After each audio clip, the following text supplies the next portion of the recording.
Assalamualaikum warahmatullahi wabarakatuh. Boleh dengar semua?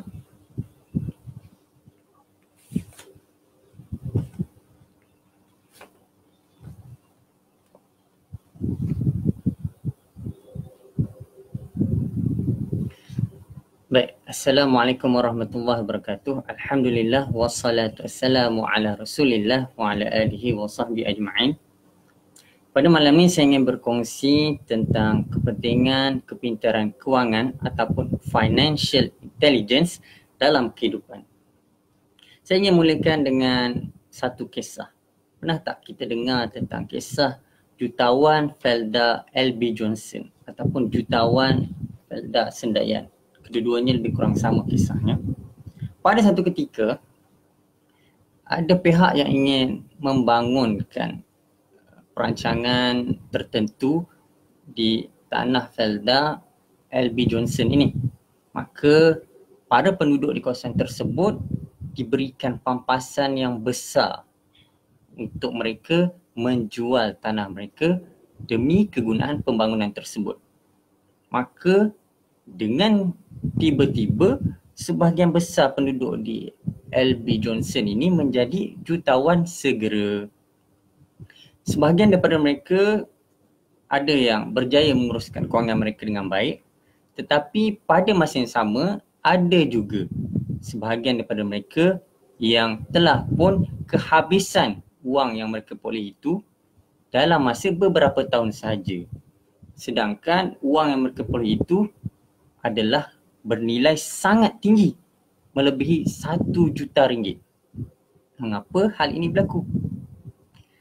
Selain daripada kisah jutawan segera Felda LBJ dan ada juga yang berlaku di Felda Sendayan, kita tengok juga kepada kisah seorang selebriti ni. Saya yakin ramai yang kenal dengan Michael Jackson. Ketika kemuncak kehidupan dia, Michael Jackson ni memiliki berjuta-juta US dollar dalam akaun bank beliau. Tetapi di penghujung kehidupan beliau dibelenggu dengan hutang yang sangat banyak. Mengapa hal ini berlaku? Sedangkan beliau memiliki pendapatan yang cukup banyak. Kerana beliau tidak memiliki financial intelligence ataupun apa yang kita namakan sebagai kepintaran kewangan. Jadi apa itu kepintaran kewangan? Kepintaran kewangan ni kita boleh bagi banyak definisi. Dalam buku Rich Dad Poor Dad karya Robert T. Kiyosaki, antara definisi yang beliau berikan ialah kepintaran kewangan ni ialah keupayaan untuk mengubah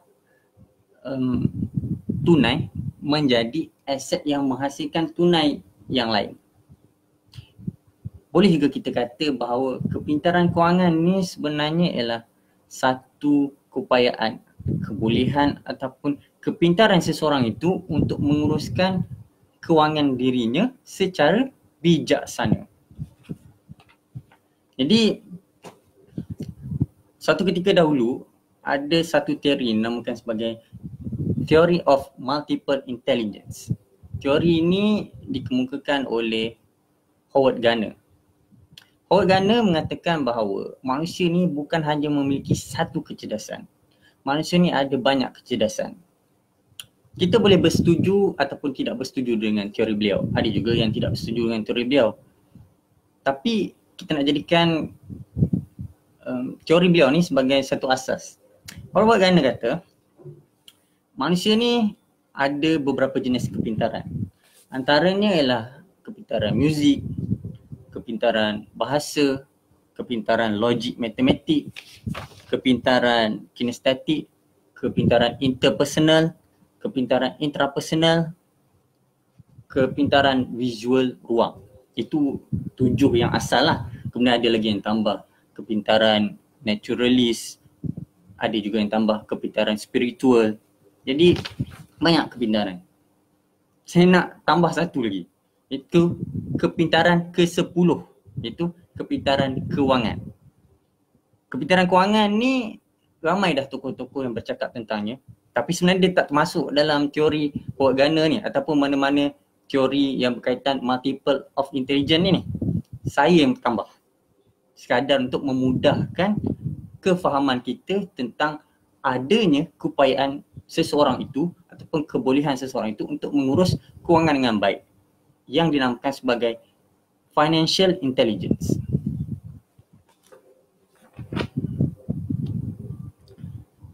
Baik, biasa tak kita tengok pelajar yang berada di sekolah ni seorang pelajar yang cerdas, tapi akhirnya selepas dia meninggalkan zaman persekolahan, dia menjadi seorang yang biasa-biasa sahaja.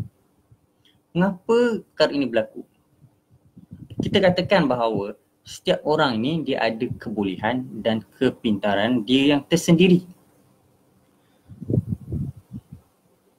Satu perkara yang saya ingin tarik perhatian tuan-tuan dan puan-puan, kita hendaklah mengetahui bahawa pendidikan kewangan ini tidak diajar secara langsung di sekolah.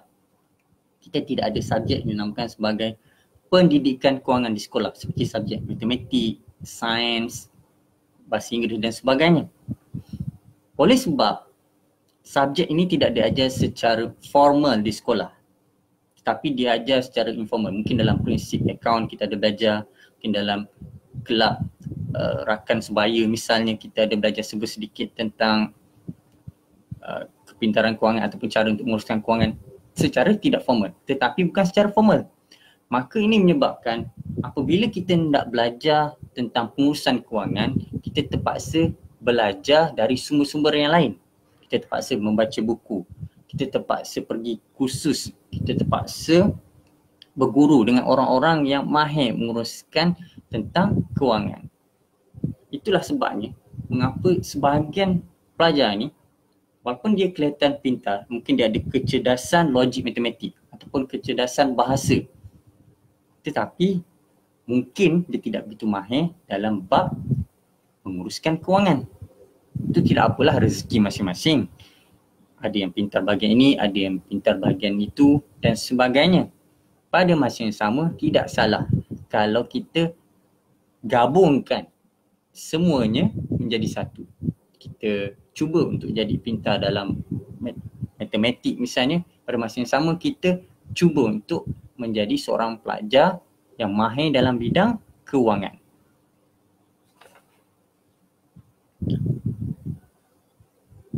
Kemudian para pelajar ni dari sekolah dia belajar, tetapi akhirnya dia hanya menjadi orang yang biasa-biasa dalam kehidupan dan ada pula orang pelekeh dia. Kenapa jadi pelajar yang biasa-biasa? Tidak perlu kita pelekehkan orang lain. Mungkin ada yang kata, alah, Bill Gates tu tak ada PhD pun, boleh je jadi orang kaya.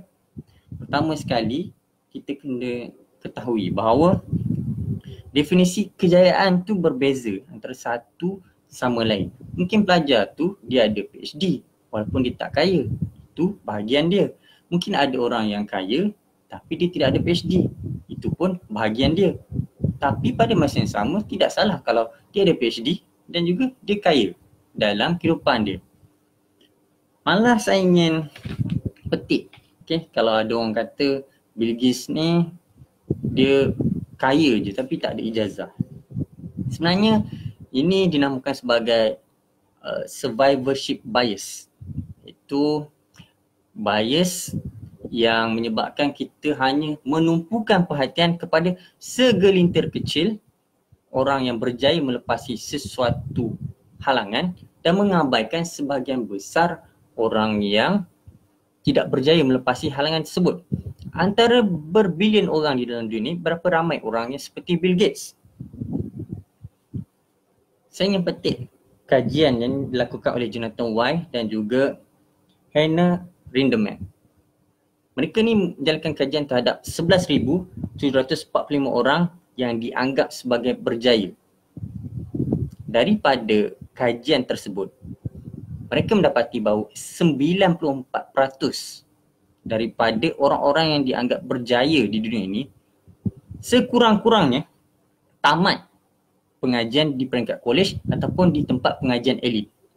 Ini bermakna mereka yang dianggap kurang berjaya di dalam kehidupan hanya sekitar 6% yang berjaya tanpa ijazah.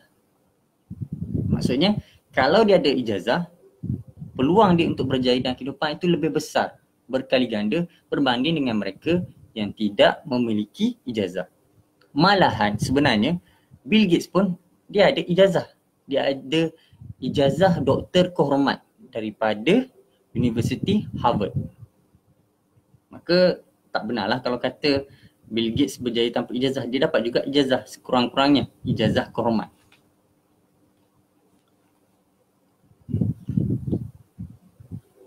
Kemudian saya nak kongsikan tentang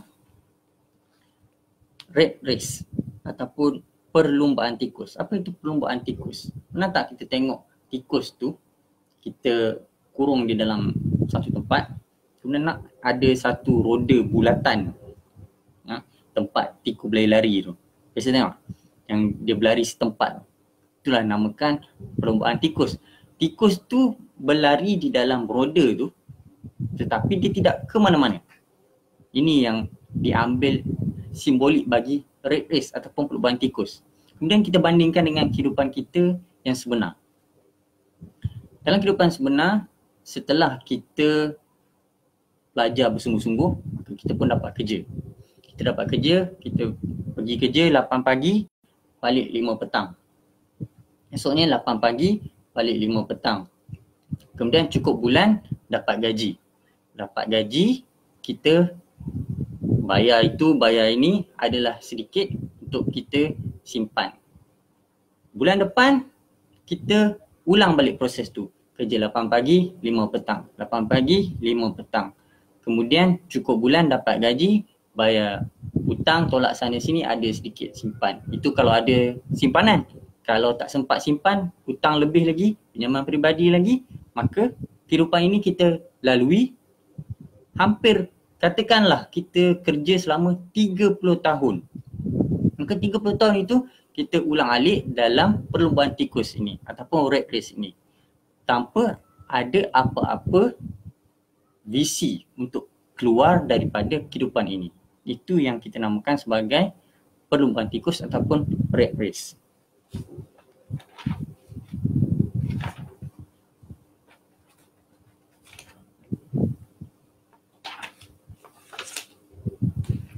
Baik. Jadi sebenarnya ada tak cara untuk keluar daripada rat race ni? Ada? Ada caranya. Sebelum kita tahu cara nak keluar daripada rat race ni, kita kena ketahui beberapa perkara. Antaranya yang kita perlu ketahui ialah tentang aliran tunai ataupun cash flow. Apa itu aliran tunai? Aliran tunai ni ialah jumlah pendapatan yang kita dapat, kemudian kita tolak dengan jumlah perbelanjaan, baki hasil itu, itulah dinamakan sebagai aliran tunai ataupun cash flow. Katakanlah gaji kita RM3,000.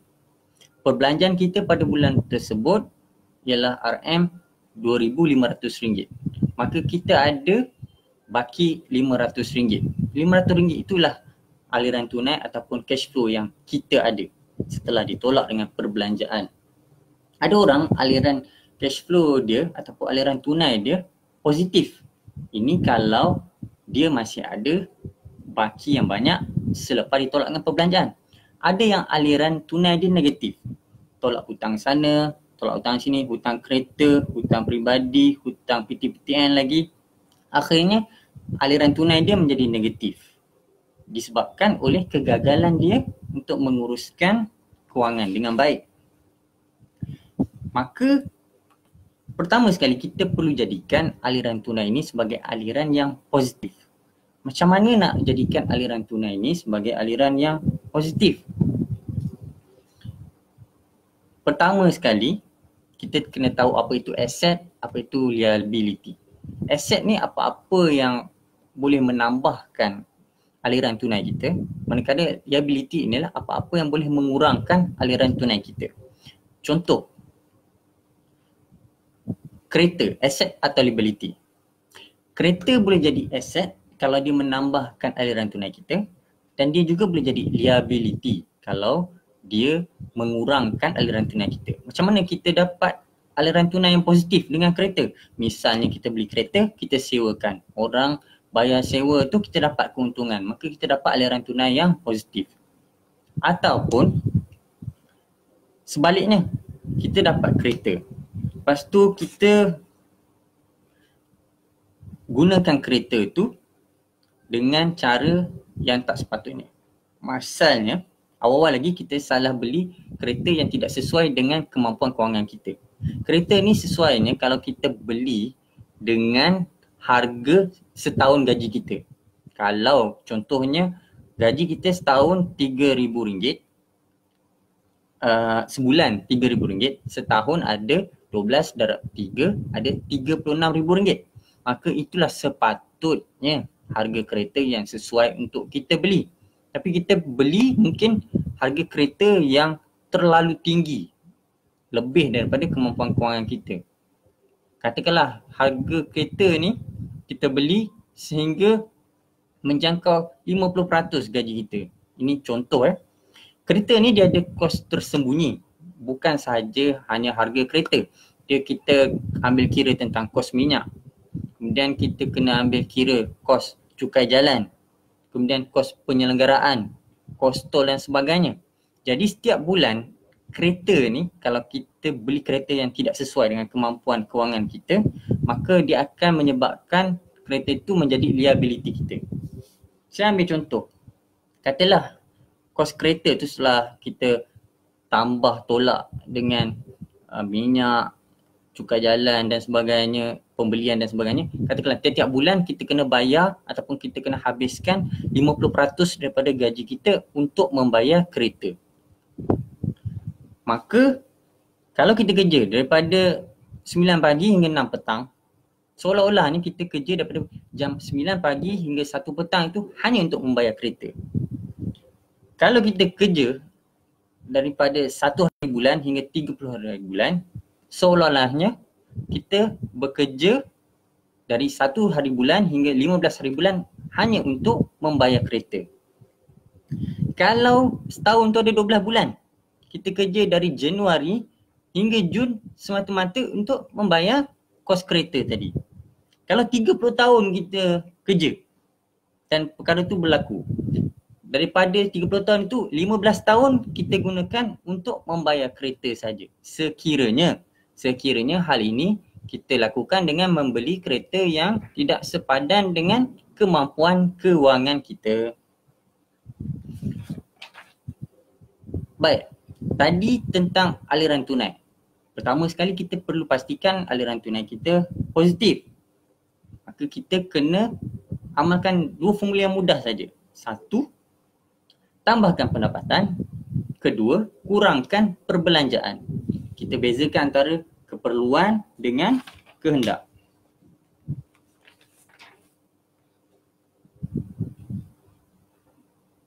Okay. Pendapatan ni dia ada pendapatan aktif dan pendapatan pasif. Ini ringkaslah. Kita boleh pecahkan lagi pendapatan tu, pendapatan portfolio, pendapatan dan bagai-bagai lagi lah. Tapi ringkasnya kita ada 2 pendapatan yang utama lah, pendapatan aktif, pendapatan pasif. Pendapatan aktif ni adalah pendapatan yang kita perlu bekerja dengan kuat, ataupun kalau kita tak kerja, kita tak boleh dapat pendapatan tersebut. Misalnya kita kerja dan kerja kita memerlukan kita berada di pejabat dari jam 8 pagi hingga 5 petang. Setiap bulan kita kena kerja 20 hari seminggu. Kalau katalah tiba-tiba kita ditimpa sesuatu yang tak elok, dapat penyakit kritikal misalnya, maka kita tak dapat bekerja. Dan apabila kita tidak dapat bekerja, maka pendapatan aktif tadi kita tak dapat, gaji tadi kita tak dapat. Maka inilah sebabnya pendapatan aktif ini memerlukan kita bekerja hampir setiap mata. Kalau kita tak kerja, kita tak dapat pendapatan. Itu yang namakan sebagai pendapatan aktif. Manakala pendapatan kedua, itu pendapatan pasif, memerlukan kita bekerja juga. Jangan salah anggap kalau pendapatan pasif ni kita langsung tak perlu bekerja.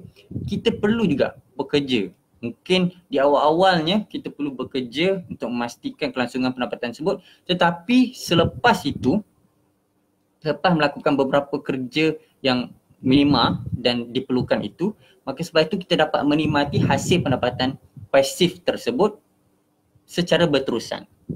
Maka kita perlu menjadikan objektif kita ialah memastikan pendapatan pasif kita melebihi daripada perbelanjaan kita pada setiap bulan.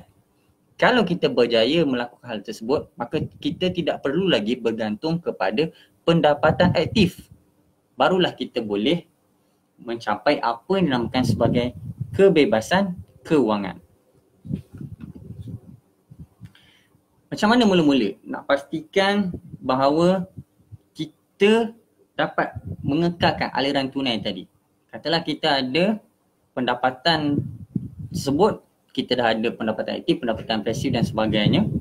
Macam mana kita nak buat? Pertama sekali, kebanyakan pakar-pakar kewangan dia akan mencadangkan agar kita menyediakan simpanan kecemasan terlebih dahulu. Simpanan kecemasan ni mestilah sesuatu yang mudah untuk kita gunakan dalam masa kecemasan. Tak bolehlah simpanan kecemasan dalam bentuk hartanah. Sebab hartanah sukar untuk dicairkan. Maka kita boleh simpan misalnya dalam tabung haji. Jadi berapakah jumlah wang yang kita perlukan untuk kita simpan dalam tabung kecemasan ini? Kita boleh simpan minimum kita perlu simpan 3 bulan gaji. Katalah gaji kita RM3,000 sebulan.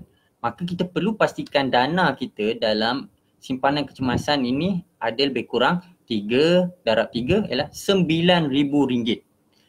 Itu minimum. Lebih baik lagi kita tambah. Jangan hanya 3 bulan.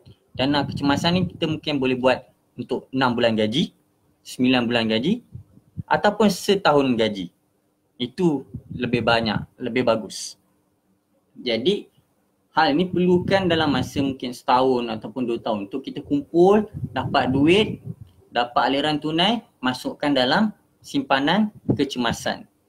Masukkan setiap kali. Jangan belanja dengan perkara-perkara yang bukan merupakan keperluan tetapi sekadar kehendak. Kita beli iPhone yang terbaru, harga RM45,000, sedangkan kita boleh guna iPhone biasa yang harganya ratusan ringgit saja. Maka itu dalam kategori kehendak, bukan keperluan. Jimatkan dulu, masukkan dulu dalam simpanan kecemasan ni, bina tabung kecemasan ini. Lepas kita ada simpanan yang dalam bentuk kecemasan, apa nak buat? Kita perlu utamakan perlindungan ataupun protection. Perlindungan ni paling biasa orang guna ialah takaful lah. Mesti ambil takaful sebab takaful ini dia adalah sesuatu yang selaras ataupun patuh syariah. Kalau kita ambil insurans konvensional, maka itu tidak patuh syariah. Kita ambil takaful. Kenapa takaful ni penting? Takaful ni ialah membantu kita untuk melindungi kita punya sumber kewangan. Dan takaful ni ada banyak kategori. Ada takaful jenis kad perubatan, medical card. Ada takaful jenis hibah. Ada takaful yang utamakan perlindungan pendapatan ataupun income protection. Ada takaful yang sedikit-sedikit ada pelaburan dan sebagainya. Maka kita perlu pastikan kita ada sekurang-kurangnya perlindungan takaful ni. Katakanlah kita gaji RM3,000 sebulan. Setahun katalah 12 darab 3, RM36,000 setahun.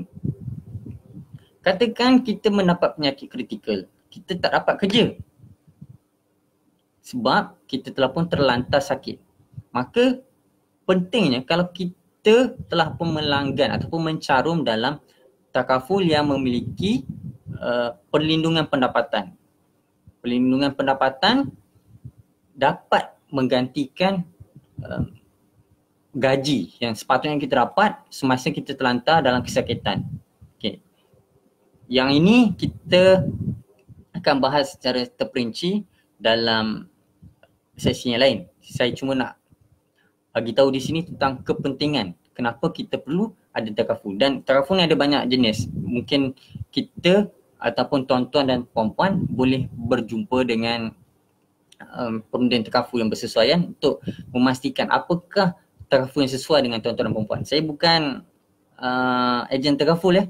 Saya sekadar berkongsi tentang mengapa takaful ni penting. Itu untuk melindungi pendapatan kita. Baik, setelah kita melindungi pendapatan kita, barulah sesuai untuk kita melabur secara lebih aktif. Sebelum tu kalau dah melabur tak apalah, tapi sebaik-baiknya kita melabur setelah kita melakukan perlindungan terhadap kita punya pendapatan tadi. Melabur ni dia ada macam-macam. Kita boleh melabur dalam saham, kita boleh melabur dalam hartanah, kita boleh melabur dalam dana amanah ataupun unit trust, melabur dalam koperasi. Ada pelbagai lagi. Kalau generasi Felda misalnya, dia boleh melabur dalam saham koperasi KPF, KPF 1 ataupun KPF 2. Koperasi Pemodalan Felda. Dalam beberapa tahun ni KPF 1 dan KPF 2 memberikan pulangan yang amat baik bagi seseorang yang melabur, dan pelabur tu jenis konservatif. Itu dia nak jaga modal dia tak nak terlalu agresif. Maka saham KPF 1 dan KPF 2 ni bagus untuk disertai. Tapi KPF 1, KPF 2 ni untuk mereka yang ada kena-mengena dengan Felda. Kemudian kita ada hartanah. Hartanah kita boleh melabur sama ada dengan cara kita beli, kita sewakan. Kemudian kita dapat aliran tunai apabila orang yang menyewa tu membayar wang sewa kepada kita setiap bulan. Ataupun kita beli, kemudian kita jualkan semula. Itu pun boleh dapat juga keuntungan pelaburan daripada hartanah. Sebelum kita beli rumah yang sesuai untuk kita, mungkin kita boleh fikirkan untuk belikan rumah jenis pelaburan. Itu rumah yang boleh mendatangkan hasil ataupun aliran tunai yang positif kepada kita pada setiap bulan. Ini cadangan untuk difikir-fikirkan. Kemudian kita ada tabung haji. Tabung haji sebenarnya dia bukan untuk pelaburan ya. Tabung haji ni lebih kepada untuk seseorang itu menyediakan diri untuk pergi menunaikan haji. Tapi biasanya orang letakkan simpanan kecemasan mereka dalam tabung haji, sebab tabung haji juga ada hibah yang diberikan pada setiap tahun. Jadi kalau kita nak letakkan simpanan kecemasan, kita elok letakkan di tabung haji. Tabung haji dia sebenarnya asalnya dia bukan produk pelaburan. Dia produk untuk kita pergi menunaikan haji. Itu fokus utama dia. Kemudian kita ada pelaburan jenis saham. Saham ni adalah sesuatu yang memerlukan ilmu yang mantap dan juga perlu kepada kehati-hatian kalau kita nak menyertai pelaburan jenis saham. Sebab dalam saham ni dia ada beberapa kategori. Ada jenis pelabur ataupun investor, ada jenis trader ataupun pedagang. Pedagang pun ada kategori lagi. Ada yang jenis swing, iaitu beli sekejap, simpan 2-3 hari ataupun seminggu, maka jual. Ataupun intraday, hari ni beli, hari ni juga jual. Maka saham juga boleh untuk jadikan sebagai salah satu sumber untuk kita menambahkan ataupun melabur. Baik. Tapi saham ni perlukan perhatian. Kita kena ikut, kita ni jenis apa? Adakah kita ni jenis pelabur ataupun jenis pedagang? Pedagang ni dia tak kisah, tiap-tiap hari dia tengok laptop, tiap-tiap hari dia memantau pasaran. Tak kisah, memang 24 jam, hampir 24 jam dia berada di depan monitor untuk memantau pergerakan saham. Kalau jenis pelabur ataupun investor pula, dia bukan setiap hari berada di depan laptop ataupun monitor. Dia hanya berada pada ketika tertentu saja sebab dia mementingkan pelaburan jangka panjang. Maka inilah antara sedikit tentang jenis-jenis pelaburan yang ada. Kalau tuan-tuan berminat, tuan-tuan kena tambahkan ilmu terlebih dahulu sebab pelaburan ni bukannya boleh kita masuk secara sembrono. Takut nanti nak melabur terkena skim cepat raya. Setelah kita pergi kepada pelaburan, kita perlu kepada pembersihan. Pembersihan ni apa? Pembersihan ni kita boleh bahagikan kepada zakat dan sedekah dan yang seumpama dengannya. Dalam kita punya pendapatan ini, ada hak orang lain sekiranya melepasi kadar-kadar yang ditentukan. Contohnya, pendapatan kita pada tahun tersebut telah pun menepati ataupun melepasi kadar zakat yang mewajibkan seseorang itu membayar zakat pada tahun tersebut. Itu setelah cukup setahun misalnya kan, untuk saham jenis zakat simpanan misalnya, setahun kita kena bayar. Maka kita perlu bersihkan harta kita. Sebab apa yang penting ialah bukan berapa banyak yang kita dapat, tetapi ialah keberkatan harta yang kita dapat itu.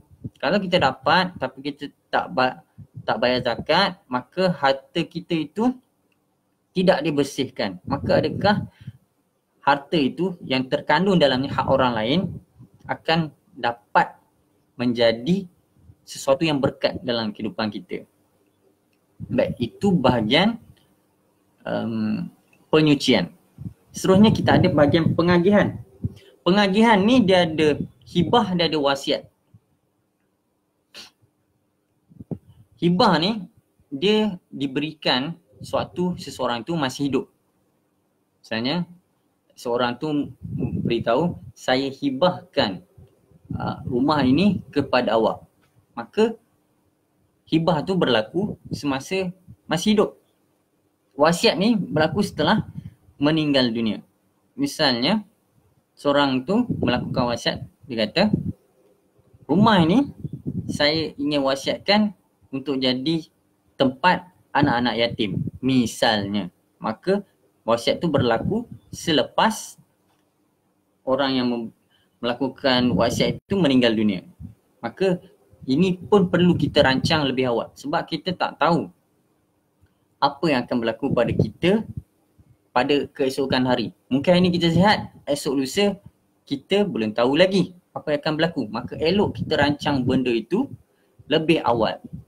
Maka inilah yang saya ingin terangkan pada hari ini, iaitu kita perlu ada aliran tunai, kita perlu ada simpanan kecemasan, kita perlu ada perlindungan, kita perlu ada pelaburan, kita perlu ada penyucian dan kita perlu ada pengagihan. Dan benda-benda ini kalau kita berjaya urus dengan baik, maka kita telah pun dapat menguasai apa yang dinamakan sebagai kepintaran kewangan ataupun financial intelligence. Matlamat akhirnya bukan untuk menjadi jutawan pun tuan-tuan dan puan-puan. Cukup sekiranya kita ada kemahiran yang tertentu untuk menyelia dan mengawal kewangan kita dengan baik. Itu pun sudah lebih daripada memadai. Baik, jadi saya rasa itu sahaja perkongsian saja pada malam ini. InsyaAllah kita akan jumpa lagi di lain masa. Dan sebelum saya terlupa, kalau tuan-tuan berminat untuk sedikit mendalami lebih lanjut tentang hal-hal berkaitan dengan kemahiran mengurus kewangan ni, tuan-tuan boleh tengok komen yang saya tulis di bahagian komen live ini dan tuan-tuan boleh pergi ke situ, klik untuk mendapatkan maklumat lanjut, insya-Allah. Dan saya akhiri siaran langsung saya pada malam ni dengan wabillahi taufiq wal hidayah. Assalamualaikum warahmatullahi wabarakatuh.